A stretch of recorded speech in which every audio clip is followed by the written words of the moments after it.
Hi hello నమస్తే ఆదాబ్. ఈరోజు morning నేను స్కూల్కి రాగానే నా క్లాస్ రూమ్ ఇలా మెస్సీగా ఉన్నింది. ఒక్క నిమిషం అర్థం కాదు ఏం జరిగిందబ్బా అనేసి. కానీ అదే సమయంలో ఒక సర్ప్రైజ్ అన్నమాట. అదేంటంటే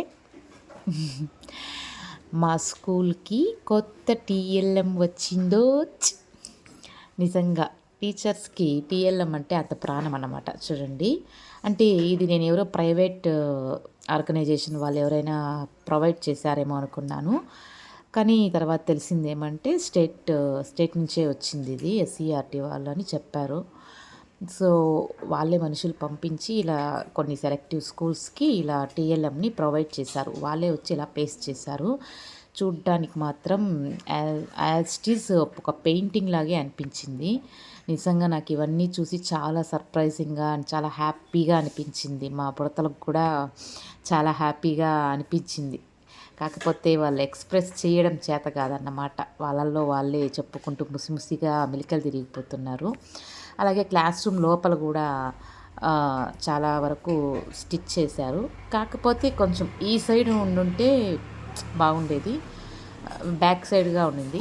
ఎలాగైతే మొత్తానికి టీఎల్ఎం అయితే క్లాస్ నిండిపోయింది. అలాగే కలర్ఫుల్గా అనిపించింది క్లాస్ రూమ్ అంతా కూడా.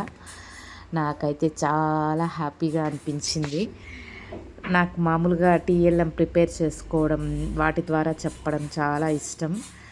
టీచింగ్ అనేది ఏ టీచర్ అయినా అలాగే ఇష్టపడతారు. కొంతమందికి టైం ఉంటుంది, కొంతమందికి టైం ఉండదు. చూసారా, నేను చేసుకున్న టీఎల్ఎం అంతా తీసి పడేస్తున్నారు వాళ్ళు కొత్తవి అతికించడానికి. ఇక మా పిల్లల ఆనందాన్ని ఇలా క్యాప్చర్ చేశానన్నమాట. అంటే ఇది స్క్రిప్టెడ్ ఏం కాదు, నేను చెప్పి అని ఏం కాదు. వాళ్ళు హ్యాపీగా ఎంజాయ్ చేస్తున్నప్పుడు నేను ఆ హ్యాండ్ మాత్రం వేవింగ్ చేయమని అలా చెప్పాను అంతే. సో వాళ్ళు కూడా మేడం రూము చాలా బాగుంది, వెరీ నైస్ మేడం అంటూ నాకు చెప్తూ హ్యాపీగా ఫీల్ అయ్యారు. బాయ్.